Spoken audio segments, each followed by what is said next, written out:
ಮಂಡ್ಯ ಜಿಲ್ಲೆಯಲ್ಲಿ ರೈತರ ಮಕ್ಕಳಿಗೆ ಹೆಣ್ಣು ಕೊಡಲು ಮುಂದಾಗದ ಪರಿಸ್ಥಿತಿ ಇದೆ. ಈ ಸಂದರ್ಭದಲ್ಲಿ ರೈತರ ಮಕ್ಕಳಿಗೆ ಹೆಣ್ಣು ಕೊಡೋದಕ್ಕೆ ಪ್ರೋತ್ಸಾಹಿಸುವುದಕ್ಕೆ ಸರ್ಕಾರದ ಮುಂದೆ ಈ ಬೇಡಿಕೆಯನ್ನು ಇರಿಸಿ ಬಿಜೆಪಿ ರೈತ ಸಂಘಟನೆಗಳು ವಿನೂತನ ಪ್ರತಿಭಟನೆಯನ್ನು ಮಾಡಿದರು. ಅಲ್ಲದೆ ಡಿಸಿ ಮೂಲಕ ತಮ್ಮ ಬೇಡಿಕೆ ಈಡೇರಿಕೆಗಾಗಿ ಮನವಿಯನ್ನು ಸರ್ಕಾರಕ್ಕೆ ಸಲ್ಲಿಸಲಾಯಿತು. ಮಂಡ್ಯ ಬಿಜೆಪಿಯಿಂದ ವಿನೂತನ ಹೋರಾಟವನ್ನು ನಡೆಸಲಾಯಿತು.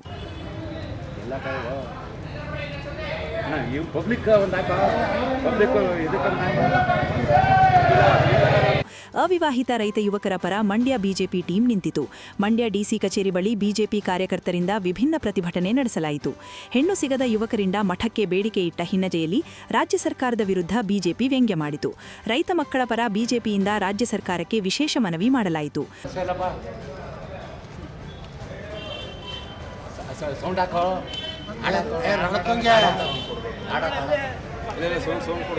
ಯುವ ರೈತರನ್ನ ಮದುವೆಯಾಗುವ ಯುವತಿಯರಿಗೆ 5 ಲಕ್ಷ ಪ್ರೋತ್ಸಾಹ ಧನಕ್ಕೆ ಆಗ್ರಹಿಸಿದರು. ಬಿಜೆಪಿ ಮುಖಂಡ ಸಿಟಿ ಮಂಜುನಾಥ್ ನೇತೃತ್ವದಲ್ಲಿ ಈ ಪ್ರತಿಭಟನೆಯನ್ನು ನಡೆಸಲಾಯಿತು. ರಾಜ್ಯ ಸರ್ಕಾರದ ವಿರುದ್ಧ ಘೋಷಣೆ ಕೂಗಿ ಆಕ್ರೋಶವನ್ನು ವ್ಯಕ್ತಪಡಿಸಲಾಯಿತು.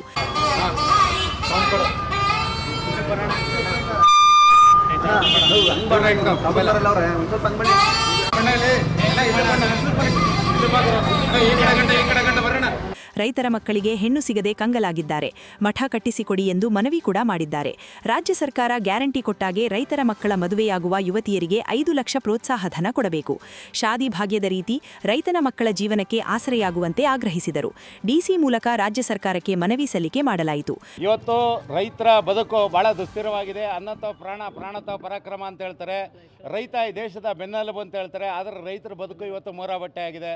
ಬೆಳೆದ ಬೆಲೆಗೆ ಬೆಂಬಲ ಬೆಲೆ ಸಿಗ್ತಾ ಇಲ್ಲ, ಬೆಳೆಗಳಿಗೂ ನೀರು ಸಿಗ್ತಾ ಇಲ್ಲ, ನಿರುದ್ಯೋಗ ಸಮಸ್ಯೆ, ಖಾಸಗಿ ಸಂಸ್ಥೆಗಳು ಇಲ್ಲಿ ಕರ್ನಾಟಕಕ್ಕೆ ಬರ್ತಾ ಇಲ್ಲ, ಸರ್ಕಾರಿ ಉದ್ಯೋಗಗಳು ಸಿಗ್ತಾ ಇಲ್ಲ. ಕೃಷಿ ನಂಬ್ಕೊಂಡು ಜೀವನ ಮಾಡೋಣ ಅಂತ ಹೇಳಿದ್ರೆ ಯುವಕರಿಗೆ ಇವತ್ತು ರೈತ ಯುವಕರುಗಳಿಗೆ ಹೆಣ್ಣು ಸಿಗ್ತಾ ಇಲ್ಲ. ಇದು ದೊಡ್ಡ ಪಿಡುಗಾಗಿ ಇವತ್ತು ನಿಂತಿದೆ. ಹಾಗಾಗಿ ಸನ್ಮಾನ್ಯ ಸಿದ್ದರಾಮಯ್ಯನವರಲ್ಲಿ ನಾವು ಮನವಿ ಮಾಡ್ತೀವಿ. ಇವತ್ತು ಯಾವುದಕ್ಕೋ ಗ್ಯಾರಂಟಿ ಕೊಟ್ಟಿದ್ದೀರಿ. ಶಾದಿ ಭಾಗ್ಯದ ಮಾದರಿನಲ್ಲಿ ರೈತ ಯುವಕರನ್ನ ಯಾರು ಮದುವೆ ಆಯ್ತಾರ ಯುವತಿಯರುಗಳಿಗೆ 5 ಲಕ್ಷ ಪ್ರೋತ್ಸಾಹಧನವನ್ನು ಕೊಡೋದ್ರ ಮುಖಾಂತರ ರೈತ ಕುಲವನ್ನು ಉದ್ಧಾರ ಮಾಡಬೇಕು. ಅವ್ರಿಗೂ ಒಂದು ಗ್ಯಾರಂಟಿ ಕೊಡಬೇಕು, ಬದುಕಿಗೆ ಜೀವನಕ್ಕೆ ಗ್ಯಾರಂಟಿ ಕೊಡಬೇಕು ಅಂತೇಳಿ ಜಿಲ್ಲಾಧಿಕಾರಿಗಳ ಮುಖಾಂತರ ಇವತ್ತು ರಾಜ್ಯ ಸರ್ಕಾರಕ್ಕೆ ಒಂದು ಮನವಿಯನ್ನು ಮಾಡ್ತಾ ಇದ್ದೀವಿ. ಅಣುಕು ಪ್ರದರ್ಶನನೇ ಮಾಡ್ತಾ ಇರೋದು. ಇವತ್ತು ನಾವು ಎಲ್ಲ ಯುವಕರುಗಳೆಲ್ಲ ಸೇರಿ ಡಿಸಿ ಕಚೇರಿಗೆ ಫಲತಾಂಬೂಲಗಳನ್ನ ತಗೊಂಡು ಮದುವೆ ಡ್ರೆಸ್ ಹಾಕ್ಕೊಂಡು ನಮಗೂ ಕಂಕಣ ಭಾಗ್ಯ ಬರಲಿ, ಸರ್ಕಾರ ನಮ್ಮ ಕಡೆ ನಾವು ಚರ್ಚೆ ಮಾಡಲಿ. ಯಾಕೆಂದರೆ ಭಾಳ ಗಂಭೀರವಾದಂಥ ಸಮಸ್ಯೆ.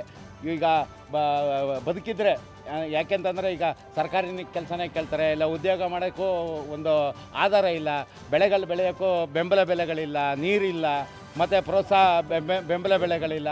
ಹಾಗಾಗಿ ರಾಜ್ಯ ಸರ್ಕಾರಕ್ಕೆ ನಾವು ಮನವಿ ಏನಪ್ಪ ಮಾಡ್ತಾ ಇರೋದು ಅಂತಂದರೆ, ನೀವು ಶಾದಿ ಭಾಗ್ಯ ಮತ್ತು ಅಂತರ್ಜಾತಿ ವಿವಾಹಕ್ಕೆ ಪ್ರೋತ್ಸಾಹಧನವಾಗಿ ಲಕ್ಷಾಂತರ ರೂಪಾಯಿಗಳನ್ನ ಕೊಡ್ತಾಯಿದ್ದೀರಿ. ರೈತ ಯುವಕರನ್ನ ಯಾರು ಮದುವೆ ಆಯ್ತಾರೆ ಅಂಥ ಯುವತಿಯರುಗಳಿಗೆ ನೀವು 5 ಲಕ್ಷ ಪ್ರೋತ್ಸಾಹಧನವನ್ನು ಕೊಟ್ಟರೆ ಯುವತಿಯರು ಒಂದು ಸೆಕ್ಯೂರಿಟಿ ಇರ್ತಾರೆ ನಮ್ಮ ಲೈಫಲ್ಲಿ ಅಂತೇಳಿ ಮದುವೆ ಆಗಲಿಕ್ಕೆ ಮುಂದೆ ಬರ್ತಾರೆ. ಹಾಗಾಗಿ ಧರ್ಮದ ಕೆಲಸವನ್ನು ರಾಜ್ಯ ಸರ್ಕಾರ ಮಾಡಬೇಕು ಅಂತೇಳಿ ರಾಜ್ಯ ಸರ್ಕಾರವನ್ನು ಮನವಿ ಮಾಡಿ. ಬಿಜೆಪಿ ಮುಖಂಡರಾದ ಹೊಸಹಳ್ಳಿ ಶಿವು, ಶಿವಲಿಂಗಯ್ಯ, ನಂದೀಶ್ ಸೇರಿ ಹಲವರು ಭಾಗಿಯಾಗಿದ್ದರು.